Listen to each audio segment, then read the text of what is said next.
Bibi, nandito pa rin tayo sa usapang mahal kita hanggang sa kabilang buhay.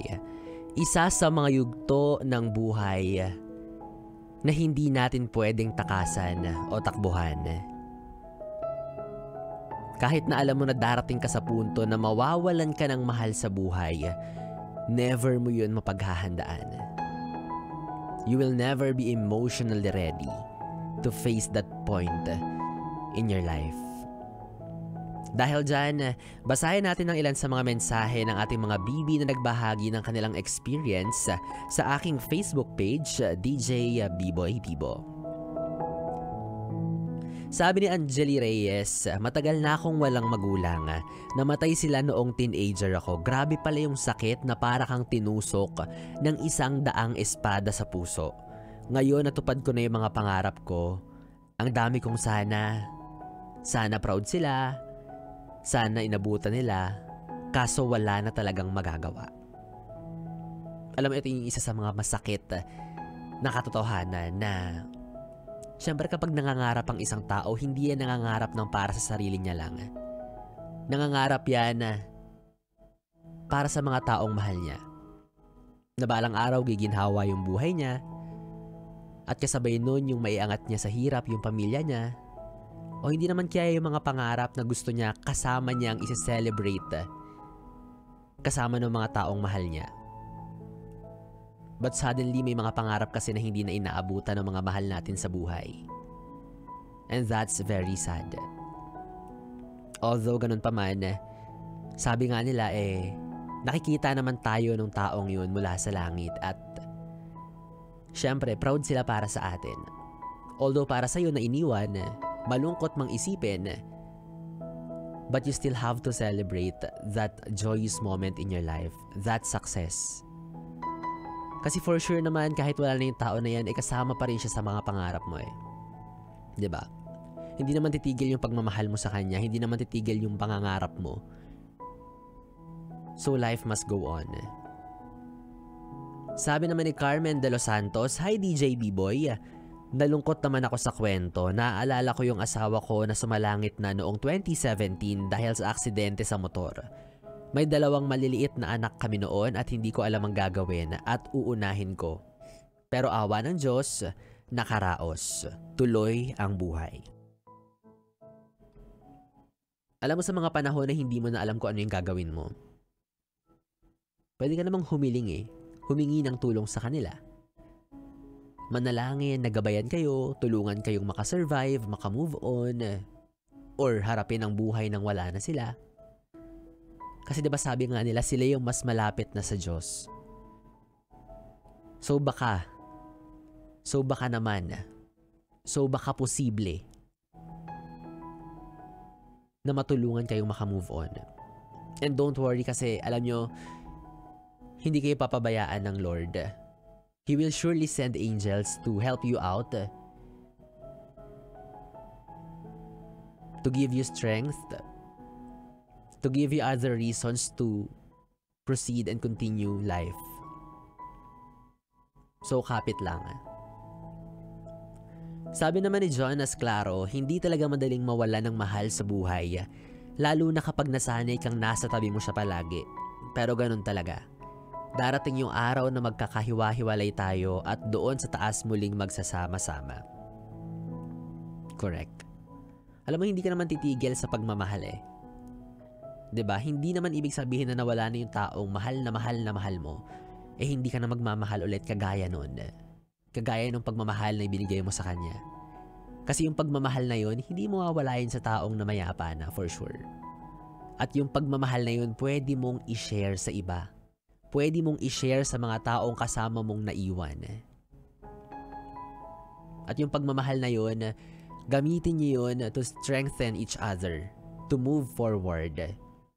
At magtulungan kayo and eventually look for the best and hope for the best na someday sabay-sabay kayong magiging okay ulit. Sabi naman ni Sam Ramos, "My father passed away few months ago. Sobrang sakit at nakakabigla. Until now, masasabi kong hindi pa kami fully healed ng family ko kasi may times na nagbe-breakdown pa rin kami. Alam mo, Bibi, it really takes time to move forward or move on. Sa jowa mo nakipaghiwalay, di ba? Hirap ka nang mag-move on. Sobrang sakit na. Partida buhay pa yun na lumipat lang ng kabilang jowa. Lumipat lang ng kabilang bahay. What more, yung taong mahal na mahal mo ay tuluyan ng mawala sa'yo. Tuluyan mo nang hindi makita. Tuluyan mo nang hindi makausap, mahawakan, na mayakap. Kaya nga sabi nila, minsan hindi naman tayo nag-move on kapag namatayan tayo. Nasasanay lang tayo dun sa sakit. Nasasanay lang tayo na wala na yung tao. But once na maka-encounter ka ng something that would trigger your pain, you will surely break down and remember the same person you really miss. Diba? At kaninong puso ba naman yung nagmahal ng totoo at buo, ang agad na maghihilo mula sa sugat ng pagkawala ng taong mahal niya? Diba wala? And for sure, pag nasa sitwasyon ka na yan, iiyak ka, sisigaw, magdadabog, maglulumpasay, magagalit, magtatanong, and to tell you, okay lang lahat ng yun. It's normal. Kung yun yung paraan mo para kahit papaano mailabas mo yung bigat, okay lang yun.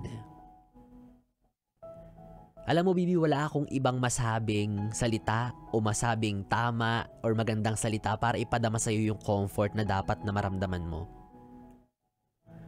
Kasi wala rin naman talagang katumbas na salita yung sakit na yan. Kaya hindi tamang sabihin na okay lang yan. Ayos lang yan. At least nagpapahinga na siya. At least hindi na siya nahihirapan. My gosh. Kailan pa naging okay ang mamatayan? It's never okay to lose someone.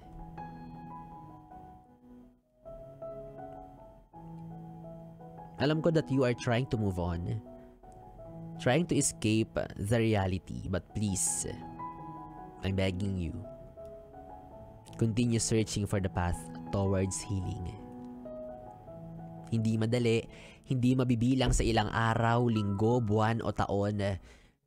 Lalo na kapag magdaraan yung mga okasyon na dapat magkakasama kayo kasi dati nung buhay pa siya, ganito, ganyan yung ginagawa nyo sa mga oras na mahalagang araw na to. Yun yung nakasanayan ninyo. And ever since nawala siya, lahat yun for sure nagbago. Lalo na ngayon na magpapasko, 'di ba? Paano mo tatanggapin na magno-Noche Buena kayo na hindi na kompleto? Paano kung wala nang gagamit ng isang plato na nakalaan sana para dun sa taong iniwan na kayo? Hindi madali. Hindi. Pero dapat kayanin at magpatuloy. At hindi natin makakalimutan yung sakit. Gaya nga na sinabi ko kanina. Nasasanay lang tayo. Pero nandun pa rin yung sakit dahil hindi rin nawala yung pagmamahal natin dun sa tao. At may isang paraan din naman kung paano mananatili yung connection natin dun sa taong yun. Lagi lang natin siyang kausapin. Alalahanin sa pamamagitan ng taimtim na pananalangin. Diba? Pero wag naman kayo mag-wish ng mag-wish. Baka naman sabihin niya, namatay na nga siya, inutusan niyo pa. Ang dami niyo pang pakisuyo. Diba? Charot lang, Bibi. Pinapagaan ko lang yung mood natin. Well, anyways, 3 oras na, Bibi, tayo ang ating pinagsamahan. Ako, ewan ko na lang kung nabitin ka pa dyan.